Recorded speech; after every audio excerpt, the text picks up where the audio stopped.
हमको लगता है कि 6 दिन तक चलने वाला ये त्यौहार, जहाँ रोज 1.5-2 लाख निकलता है, ऐसा कोई भी त्यौहार अभी झारखंड में मनता नहीं है। पिछले 10 वर्षों से रांची का जो पूजा है, या निसंदेह कोलकाता के बाद दुनिया में बोलिए या हमारे देश में दूसरे स्थान पे। इस बार हम लोग क्या है कि इस बार हम लोग काजू का पंडाल बनाएंगे। प्रथमं शैलपुत्रीं च द्वितीयं ब्रह्मचारिणी तृतीय चंद घंटेति कुष्मांडेति चतुर्थकम पंचकम स्कंद मातेति षष्ठम कात्यायनी च सप्तम काल रात्रि महागौरी त चाष्टमम नवमम सिद्धिदात्री च नौ दुर्गा प्रकीर्तिता। माँ दुर्गा के इन 9 रूपों की पूजा आराधना के लिए हमारी रांची सजने संवरने लगी है। कोलकाता के बाद रांची की दुर्गा पूजा सबसे ज़्यादा आकर्षक और सबसे ज़्यादा मनोहारी मानी जाती है। भव्य और शानदार पंडालों की श्रृंखला, करीब 5 दिनों तक सड़कों पर श्रद्धालुओं और दर्शनार्थियों का सैलाब, हर समुदाय वर्ग की भागीदारी रांची की दुर्गा पूजा को विशिष्ट स्वरूप देती है। जब श्रद्धालु पूजा पंडालों का दर्शन करने निकलते हैं, तब उनके दिलों में रांची रेलवे स्टेशन और राजस्थान मित्र मंडल जैसी समितियों के पंडालों के प्रति एक अलग ही आकर्षण होता है। आज हम दुर्गा पूजा पर अपनी विशेष सीरीज के तहत आईडीटीवी की इस खास परिचर्चा में रांची जिला दुर्गा पूजा समिति के संरक्षक और रांची स्टेशन दुर्गा पूजा समिति के प्रमुख मुंचुन राय, राजस्थान मित्र मंडल की कमेटी के प्रमुख अशोक पुरोहित, जो कि रांची जिला दुर्गा पूजा समिति के संरक्षक भी हैं, रांची जिला दुर्गा पूजा समिति के कृष्णा मिश्रा और आशुतोष सिंह भी हमारे साथ हैं। आप सभी का बहुत बहुत स्वागत है। धन्यवाद। मुंचुन जी, सबसे पहला सवाल ये है कि रांची की दुर्गा पूजा इतनी खास, इतनी विशिष्ट क्यों मानी जाती है? देखिए, जैसे कि आप सभी जानते हैं कि दुर्गा पूजा की जो शुरुआत हुई थी वह बंगाल से हुई थी, और बिहार और झारखंड भी कभी बंगाल का ही हिस्सा रहा है। और पूर्व में आपको पता होगा कि रांची में कई बंगाल के परिवार, बंगाल से जुड़े हुए लोग यहाँ रहते हैं, बंगाली रहते थे। कई वर्षों पूर्व यहाँ आपको जानकारी होगी कि यहाँ विधायक भी बंगाली समुदाय से रह चुके हैं। जी। तो मुझे लगता है कि चूँकि बंगाल से इतना ज़्यादा जुड़ाव रहा और वहाँ के लोग यहाँ रहे, तो उस कारण से, चाहे हम रेलवे स्टेशन की बात करें तो हमारे यहाँ रेलवे में ज़्यादा से ज़्यादा लोग बंगाल से जुड़े हुए रहते थे। तो जो कॉलोनी में रहते थे उन लोगों ने 1947 में तिरपाल लगाकर पूजा की शुरुआत की, और आने वाले समय में यह बृहद रूप लेते गया। तो दुर्गा पूजा मोस्टली आप कह सकते हैं कि बंगाल इसका जनक है दुर्गा पूजा का, और चूँकि ये सटा हुआ होने के कारण और पूर्व के संबंधों के कारण रांची में भी एक, आप कह सकते हैं कि लोगों में आप लोगों ने मैंने इसकी परंपरा को आकर्षक बनाया, इसको विस्तार दिया, लगातार लोग जुड़ते चले गए और ये पूजा जो है वो भव्य होती गई। जी। अच्छा, ये रांची रेलवे स्टेशन की दुर्गा पूजा में इस बार खास क्या होने वाला है? क्योंकि दर्शकों का, दर्शनार्थियों का एक बड़ा आकर्षण होता है। आप दोनों ही हैं, पहले आपसे जान लेते हैं, फिर अशोक जी से जानेंगे कि राजस्थान मित्र मंडल की तैयारी क्या है। सबसे पहले तो मैं रांची रेलवे स्टेशन दुर्गा पूजा समिति की तरफ से इंद्रधनुष टीवी के सभी दर्शकों को और माँ भवानी के भक्तों को दुर्गा पूजा की अग्रिम शुभकामना देते हैं। और इस वर्ष हमारे पूजा समिति में बेटी बचाओ और बेटी पढ़ाओ का संदेश देते हुए इस बार पूजा पंडाल का निर्माण किया। पूरा पंडाल इस थीम पर है कि बेटी बचाओ बेटी पढ़ाओ। जी। इसमें देखिए, इस प्रकार से हम लोगों ने पूजा में पंडाल में जो हम लोगों ने मुख्य जो आकर्षण है कि यह प्लास्टिक के बॉल से जो आप डीएनए स्ट्रक्चर जो होता है कि जैसे कि डीएनए स्ट्रक्चर का निर्माण किया गया है। और उसके बाद जो पेट के अंदर जो बच्चियां का दिखाया गया है कि भ्रूण हत्या और या जिस प्रकार से भी महिलाओं का शोषण हो रहा है या हत्याएं हो रही है, आप देखते होंगे कि आज समाज में कई ऐसे हमें सुनने को मिलता है। तो उसकी तुलना वहाँ हम लोगों ने रक्तबीज राक्षस से किया है कि रक्तबीज जो एक राक्षस ऐसा था कि उसका एक बूंद से हजारों राक्षस पैदा होते थे। तो आज समाज में ऐसे कई प्रकार से लोग बेटियों की हत्या कर रहे हैं, और चाहे वह भ्रूण हत्या के रूप में हो या मतलब एक सामाजिक संदेश भी है, जी, केवल जी, धार्मिक आयोजन नहीं, एक बहुत बड़ा सामाजिक जी संदेश जी जो है। संदेश है। जी। और उसी में हमने कई तरह से दिखाया है कि बेटी ही माँ है, और माँ दुर्गा के कई रूप हैं। माँ दुर्गा को कई 52-53 तरीके से तो हम लोग पढ़ते हैं कि 108 जो नाम नाम, भी हाँ, उसका कई क्या होता नामे है। हैं, लेकिन उसके बाद जगत जननी भी उनको कहा जाता है। तो माँ के ही रूप हैं कि हम लोग इस धरती पे हैं या जन्म लिए हैं, तो उसको जगत जननी भी कहते हैं, और गर्भ धारणी भी माँ ही होती है। तो इस थीम को लेकर के हम लोगों ने पूजा पंडाल राजस्थान मित्र मंडल की क्या तैयारी है इस बार, पहले इसके बारे में, क्योंकि आपका पंडाल भी जो है वो इनोवेशन के लिए जाना जाता है। आप हर बार जो है एक अलग थीम को लेकर और वो करते हैं पूजा, तो इस बार क्या खास होने वाला है? देखिए, अभी छोटे भाई मुंचुन राय जी ने जो बताया जी कि हम लोग जो पूजा करते हैं तो एक संदेश भी जाना चाहिए समाज में पूजा के अलावा भी। तो राजस्थान मित्र मंडल हम लोग 1979 से पूजा करते आ रहे हैं, और हमेशा चाहते हैं कि कुछ नया चीज़ लोगों को देखने मिले। तो हम लोग पिछले साल क्या कोरोना से मुक्ति मिली थी, तो पिछले साल हम लोगों ने स्वर्ग नरक दिखाया लोगों को कि आप अच्छा कर्म करते हैं तो आपको स्वर्ग में जगह मिलता है, खराब कर्म करते हैं तो यमराज कैसे आपको सजा देता है। तो लोगों ने उसको बहुत सराहा था, कर्म फल। और इस बार हम लोग क्या है कि इस बार हम लोग काजू का पंडाल बनाएंगे। ड्राई फ्रूट काजू जो होता है उसका पूरा पंडाल होगा, और लोगों को अपने आप में कारीगरी दिखाएंगे कि हमारे जो कलाकार हैं हमारे देश में एक से एक बढ़कर कलाकार है, उनकी कारीगरी दिखाई जाएगी। और ये जो पंडाल जो बनेगा इसमें महिलाओं की विशेष भागीदारी है इस पंडाल को बनाने में। अच्छा, बनाने में पूरी कारीगरी वो महिला द्वारा कर रही है। उसके बाद क्या है कि हम लोगों का मानना है कि भारत जो है, हम लोग भारत में कन्या जो है, औरत जो होती है, वो हम लोग माँ का रूप मानते हैं। और ये जो नवरात्र में जो हम लोग पूजा करते हैं, तो नौ कन्या का भी पूजा करते हैं। तो हम लोग समाज में एक संदेश देने के लिए हम पिछले 2 साल से ये करते आ रहे हैं कि हम नवरात्रा में जो एक कन्या जन्म लेती है, तो उस कन्या के साथ उस कन्या को हम लोग अपने आराध्य मानते हुए पूजा करते हैं। तो हम लोग बच्ची पढ़ाओ बच्ची बढ़ाओ बच्ची पढ़ाओ के विशेष हम लोग भी उसी आधार पे उस नवरात्रा में प्रत्येक दिन एक कन्या जो गरीब घर की हो, जिसको हम लोग कुछ सहयोग कर सके, तो हमारी संस्था उसको 5100 रुपया उस बच्ची को और बेबी किट देकर हम लोग उसका सम्मान करते हैं, ताकि उस बच्ची का जिस घर में जन्म हुआ है तो उस परिवार वाले को लगे कि देखो मेरी बच्ची का जन्म होते ही घर में लक्ष्मी का वास हुआ, तो उसको उस बच्ची को सम्मान मिले। तो हम लोग इसी सामाजिक दृष्टिकोण के साथ इस बार भी इस कार्यक्रम को आगे बढ़ाएंगे। पूजा का मतलब पूजा का एक सामाजिक सरोकार है जिसको कि आप पंडालों में दिखाते हैं और कोशिश करते हैं कि एक संदेश जाए। पूजा सिर्फ धार्मिक आस्था का विषय नहीं है बल्कि सामाजिकता का भी विषय है। अच्छा, जब सामाजिकता की बात करते हैं तो युवाओं की भागीदारी भी जो है वो बहुत अहम होती है। कृष्णा जी, आप ये बताइए कि ये जो पूजा समिति है, रांची दुर्गा पूजा समिति है, या पूरा पूजा का जो आयोजन है रांची में होता है, उसमें युवाओं की भागीदारी समिति कैसे सुनिश्चित करती है? देखिए, जब ये समिति का गठन हुआ जी, बड़े भैया मुंचुन राय जी उस वक्त अध्यक्ष थे, संस्थापक थे, तो उन्होंने एक समिति का और गठन किया था युवाओं के लिए, रांची जिला युवा दुर्गा पूजा सुरक्षा समिति, जिसका उद्देश्य था, आपको भी आपके ध्यान में होगा कि करीब 2 से 3 लाख लोग पूरे दुर्गा पूजा में भ्रमण करते हैं, अधिकतर लोग ग्रामीण क्षेत्र से होते हैं जी। तो उनकी सुरक्षा व्यवस्था को लेकर इस कमेटी का गठन किया गया था और उसमें 100 से 150 लोग हैं जो विभिन्न पंडालों में रहते हैं, वहाँ की सुरक्षा देखते हैं, महिलाओं के साथ कुछ गलत ना हो, युवाओं के साथ कुछ गलत ना हो, या फिर जहाँ पर प्रशासन या रांची नगर निगम की बढ़िया व्यवस्था नहीं रहती है, बहुत ऐसे जगह है जहाँ पर रोड खराब है, बिजली व्यवस्था नहीं रहती है, उन जगहों पर हम लोगों ने ज्ञापन देकर, हम लोग हर साल ये कार्य करते हैं, ज्ञापन देकर वहाँ कुछ सुधार हो पाए, इस चीज़ को हम लोग देखते हैं। दूसरा है कि हम लोग हर साल एक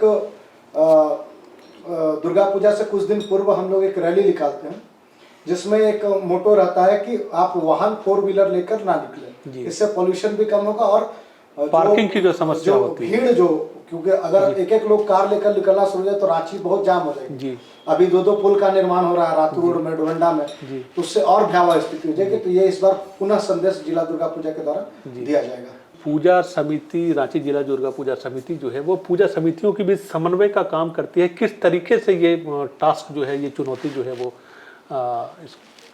इसको एड्रेस करते हैं आप लोग? जैसे कि पिछले कोरोना काल में भी हमारे 2 बड़े भाई बैठे हुए हैं, भाइयों ने जो भी वैसा पूजा कमेटी जो कमज़ोर है, पूजा नहीं कर पा रहा है, वैसे लोगों को पूजा पंडाल में बैठक करके, विभिन्न स्थानों पर बैठक करके और बड़े भाई मुंचुन राय जी के द्वारा सुविधा मुहैया दिया जाता है। जैसे पिछले वर्ष भी कोरोना काल में 2 साल कुछ पंडाल में मूर्ति का, कुछ में प्रसाद का जो व्यवस्था किया गया वो कमेटी के द्वारा किया गया था। उसमें अध्यक्ष अशोक भैया जी थे, अध्यक्ष थे। तो जितनी भी जो भी समस्याएं होती है वो पूरी कमेटी बैठ करके देखती है और उस पर निर्णय लेती है कि हाँ कौन कहाँ पे क्या हम लोग दे सकते हैं, किस चीज़ में सक्षम है और कहाँ किसको कठिनाई है, वो चीज़ पूरा खुल के सामने आता है, जिसको कि फिर कमेटी के द्वारा पूरा किया जाता है। मुंचुन जी, एक अनुमान होता है, हम लोग जो अनुमान करते हैं कि 1 से 1.5 लाख लोग हर दिन जब से पंडाल खुलता है तब से लेके सड़कों पे होते हैं। तो ये भीड़ का प्रबंधन और उनकी सुरक्षा, श्रद्धालुओं के दर्शन की सहूलियत, माने ये सारी चीज़ें जो हैं वो कैसे मैनेज की जाती हैं, थोड़ा इस बारे में? 1-1.5 लाख तो प्रत्येक दिन हमारे ही पंडाल में आता है जी। तो अगर आप देखेंगे तो पूरे शहर में मुझे लगता है कि प्रत्येक दिन 5 से 7 लाख लोग आते हैं षष्ठी से, खास करके षष्ठी से लेके और 10 नवमी को तो बहुत ही ज़्यादा भीड़ रहती है। एक पंडाल में अगर आप दिन भर शाम से लेकर रात तक का देखें तो 1 लाख लोग आते हैं। तो हम लोग, जैसा अभी आप देख रहे हैं कि हम लोग एक ये बड़ी जिम्मेदारी है। देखिए, सारे पूजा समिति, हम लोग जिला पूजा समिति के जो बैनर तले काम करते हैं, हम लोग सभी एक दूसरे से हमेशा संपर्क में रहते हैं और एक दूसरे को मदद भी करते हैं। और हमारा काम यही है कि किसी भी पूजा समिति, क्योंकि हर एक पूजा समिति सुरक्षा के लिए, महिला सुरक्षा के लिए या अन्य कार्य के लिए नगर निगम से जो भी उनको ज़रूरत है, हर समिति के पास समय नहीं है या लोग नहीं जा सकते हैं तो वो जिला समिति को बताती है और हम लोग मिलजुल कर, चाहे सुरक्षा से अगर कोई संबंधित मामला है तो एसएसपी साहब से मिलकर, डीसी साहब से मिल करके हम लोग सुरक्षा पुख्ता करवाते हैं। और लेकिन उसके बाद जो सबसे महत्वपूर्ण भूमिका रहती है वो आयोजकों की रहती है, क्योंकि स्वयंसेवकों की रहती है। जी, क्योंकि लाठी से आप श्रद्धालुओं को नहीं नियंत्रित कर सकता, उसके लिए समिति के लोग ही आगे बढ़कर, और हमें लगता है कि जब 10 दिन का पूजा रहती है तो 10 दिन हम लोग खास करके पंचमी से दशमी तक कोई भी सुबह 6 बजे से पहले हम लोग सोते नहीं हैं, 2-4 घंटे सोते हैं, फिर घर में भी पूजा रहती है और उसके बाद दिन भर।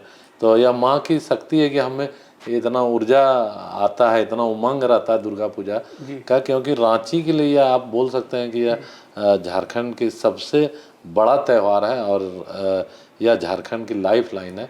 और इस पूजा की जिम्मेदारी हम लोग लेते हुए इसको हमेशा प्रयास करते हैं कि बेहद ही शांतिपूर्ण ढंग से और भव्य तरीके से दुर्गा पूजा का और सुरक्षित तरीके से आयोजन। दर्शनार्थियों में महिलाओं की बहुत संख्या होती है, तो कभी इस तरीके का महिला स्वयंसेवक भी रखी जाए, उस दिशा में आप लोगों ने कोई पहल कभी? देखिए, महिला वगैरह तो हर एक समिति में कुछ रहती है, लेकिन बहुत ज़्यादा अभी उस पर कार्य नहीं हो पाया है।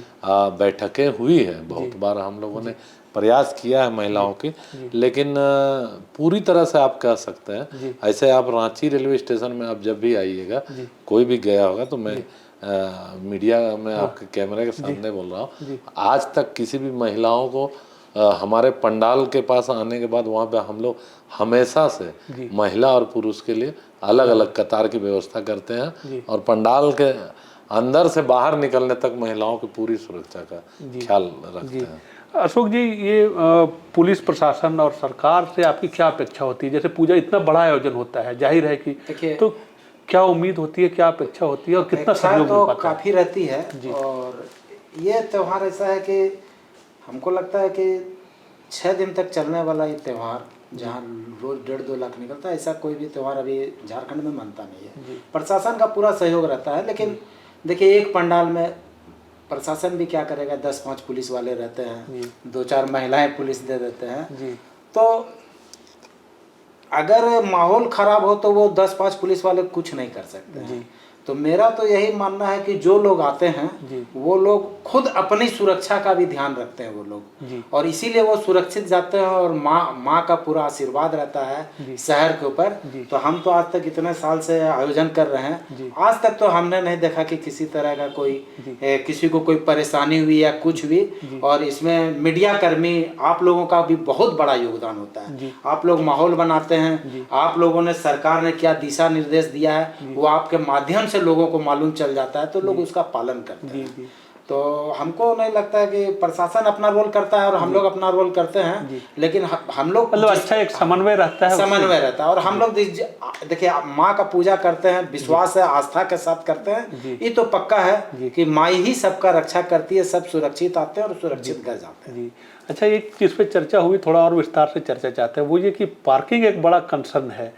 तो श्रद्धालुओं से, दर्शनार्थियों से आप किस तरीके की अपेक्षा करते हैं, और आप अपने तरीके से कैसे कोशिश करते हैं कि कम से कम जो श्रद्धालु अपनी गाड़ियों से आ रहे हैं, क्योंकि एक पूजा पंडाल रांची रेलवे स्टेशन पे है, दूसरा पूजा पंडाल अपर बाजार में है, तीसरा पूजा पंडाल रातू रोड में है, तो दूरियां तो वाहन से निकलना थोड़ी मजबूरी तो हो जाती है। तो इसके लिए आप लोग कभी कंसर्न रहता है, क्या कर सकते हैं, क्या क्या करना चाहिए? देखिए जैसे हम अपना पंडाल की बात करें तो हमारे यहाँ तो प्रशासन 2-3 जगह ड्रॉप गेट लगाता है, बैरिकेटिंग लगाती है और गाड़ियों को रोक दिया जाता है। लेकिन बहुत लोगों का ऐसा शिकायत रहता है कि 50% लोग बिना देखे ही चले जाते हैं, क्योंकि जब स्टेशन की तरफ से बढ़ाते बढ़ाते उसको पता चलता है कि बहुत आगे निकल गए। सोचते हैं लोग कि पंडाल के आसपास लगाएंगे, उस चक्कर में क्या होता है कि जब वो स्टेशन पहुंचते हैं तो वहाँ रुकने दिया नहीं जाता,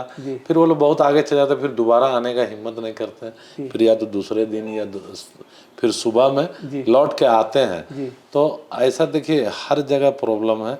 आप जैसे अपर बाजार का भी देखिए, अपर बाजार भी सकरी गली है और वहाँ भी वाहन का प्रॉब्लम तो है, लोगों को भी कोऑपरेट करना चाहिए। देखिए लोग भी यहाँ पर आज तक आप यह समझिए कि छोटे से जगह आप जब कहीं जाइएगा, जब हम रांची से कहीं बाहर जाते हैं, खास करके जब हिल स्टेशन में जाते हैं, तो हिल स्टेशन में हम देखते हैं काफ़ी गाड़ियाँ हैं, लेकिन 25 फीट 30 फीट की चौड़े रोड में ही, क्योंकि वहाँ अनुशासन के साथ लोग चलते हैं, वहाँ पर कोई एक दूसरे से पास लेने के लिए जाम नहीं लगाता, वहाँ एक लाइन से चलता है। अगर लंबा लाइन हो गया तो सब कोई एकदम पंक्तिबद्ध होके, मतलब कतारबद्ध होके ही लाइन लगाते हैं। और यहाँ पर आप देखिए कि हर आदमी लाइन लगा हुआ देख लेगा कि बहुत लंबा लाइन लगा, लेकिन लोग जाके सबसे आगे खड़ा करके और जाम करते। यही मतलब अगर देखा जाए तो रांची में अगर लोगों में सेंस आ जाए कि किस तरह से हम लोगों को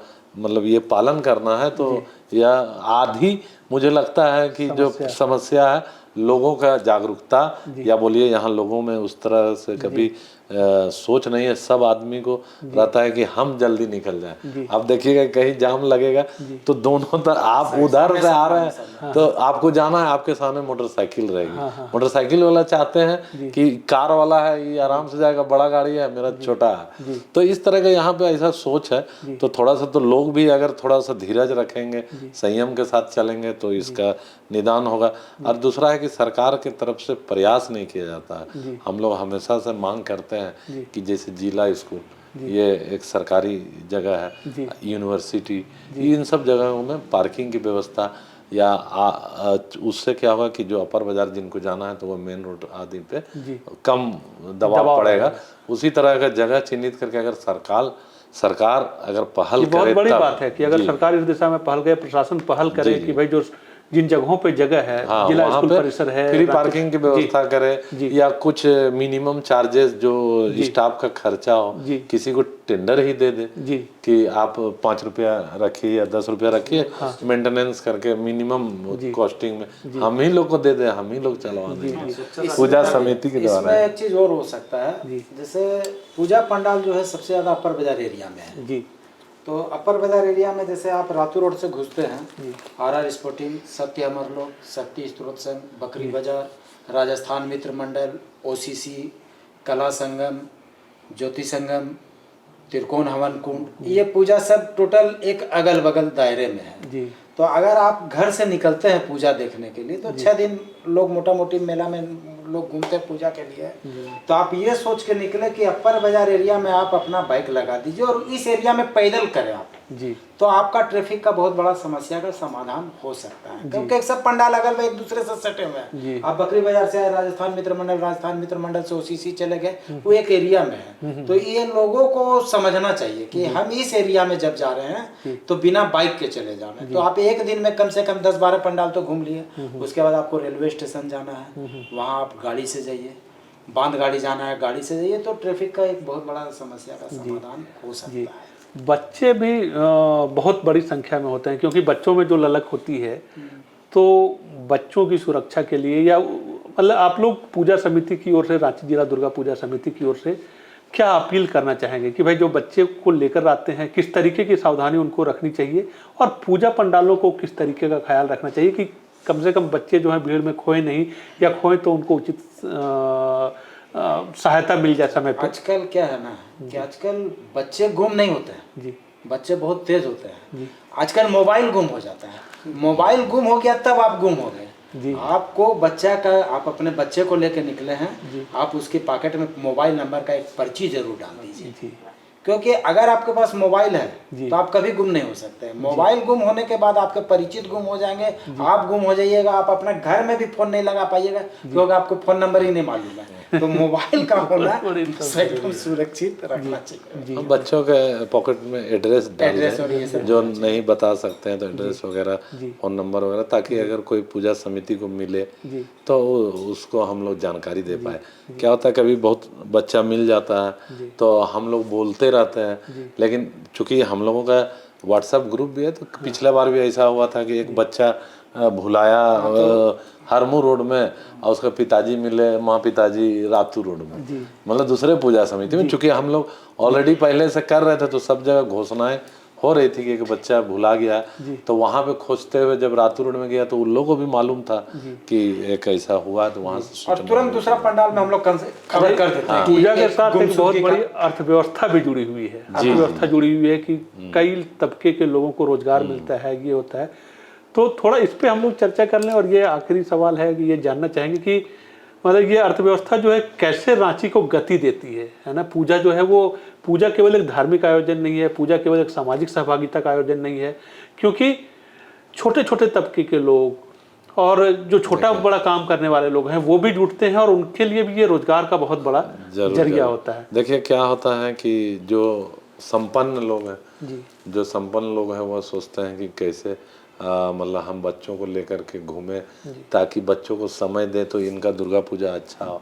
और जो लोग दुर्गा पूजा से कमाते हैं वो इंतज़ार करते हैं कि कैसे दुर्गा पूजा में हम जाके वहाँ अपना रोजगार करें कि मेरे बच्चों का जो दुर्गा पूजा है वो अच्छा हो जाए। पंडाल में भी तो बहुत जी वही बोल रहा है कि पंडाल के अगल बगल जैसे जो ठेले लगाते हैं, खोमचे लगाते हैं, पंडाल बनाने में, जी हाँ वो तो है, बनाने में, बाकी सारी चीजों में वो तो कुम्हार है, टोटल है, बाकी पूरी अर्थव्यवस्था, अर्थव्यवस्था उसमें जी आपका आ जाता है। जी हम पंडाल बनाते हैं जी, बांस की बिक्री बढ़ती है जी, फुचका खोमचा, मतलब हमको नहीं लगता कि कोई भी एक ऐसा है जो इससे नहीं जुड़, हर कोई लोग जुड़े हुए रहते हैं। और हिंदुस्तान में देखिए आप मानिए न मानिए, हमारा जितना भी त्यौहार है ये अर्थव्यवस्था पे असर डालता है। हम दिवाली मनाते हैं तो कपड़ा का व्यापार चलता है, कभी दिवाली में नया कपड़ा पहनना है, बम पटाखा वाला का, मतलब अपना जितना भी त्यौहार है उसमें अर्थव्यवस्था का अपना देश बहुत मजबूत होता है, लोग को रोजगार मिलता है। फुचका वाला, खोमचा वाला, चाट वाला, जब लोग घर से निकलेंगे कपड़ा खरीदने जाएंगे तो चाट भी खाते हैं, फुचका भी खाते हैं, हर चीज, मतलब इससे हर कोई लोग जुड़ा हुआ है। और दुर्गा पूजा मतलब हम लोग जो पूजा करते हैं इससे कई लोगों का परिवार चलता है, बिल्कुल हजारों लोगों का, मतलब एक पंडाल में देखिए हर पंडाल में लगभग 100 से 200 लोग कार्य करते हैं पूरा पूजा के दरमियान। तो उस तरह से तो आप जोड़ सकते हैं कि शहर में बहुत बड़ी अर्थव्यवस्था है, जी बहुत बड़ी अर्थव्यवस्था है। और इसमें कई चीजें जैसे सामग्रियों का जो उसमें भाई एक एक पूजा उपयोग पंडाल का होता है। कॉस्ट 50-60 हाँ, 30 हाँ, लाख होता 25 है, लाख जी, जी। 20 लाख तो ये औसतन खर्च जी, हो गया जी, है। तो उस हिसाब से बहुत बड़ी अर्थव्यवस्था जो देखिए है। समय के साथ साथ मतलब ये जो पूजा का लागत है वो अभी धीरे धीरे बढ़ता ही जा रहा है। और लोगों को देखिए एक ये होता है कि पूजा लोग अगर उमंग एक होता है कि हम जाएंगे तो राजस्थान मित्र मंडल में क्या देखेंगे, रातू रोड में, बकरी बाजार में, रेलवे स्टेशन में, कई जितने भी पूजा समितियाँ, ओसीसी हो गई, हरमू पंच मंदिर हो गए, यहाँ आप मोराबादी में देख लीजिए, सभी पूजा समिति पहले से मतलब काफ़ी बेहतर हुई है और लोगों का रुझान भी सभी पूजा पंडालों की तरफ है। और हमारा भी प्रयास था कि कुछ वर्षों तक अगर देखें, आप अगर गौर कीजिएगा पिछले 10 वर्षों से रांची का जो पूजा है या निसंदेह कोलकाता के बाद दुनिया में बोलिए या हमारे देश में दूसरे स्थान पे। जी, तो हम उम्मीद करेंगे कि इस बार जो दुर्गा पूजा है वो और ज़्यादा आकर्षक होगी, और ज़्यादा लोगों की सहभागिता होगी और एक शानदार अनुभव लोग इस पूजा के दौरान करेंगे। हम आप सभी को एक सफल आयोजन की शुभकामनाएं देते हैं। बहुत बहुत धन्यवाद।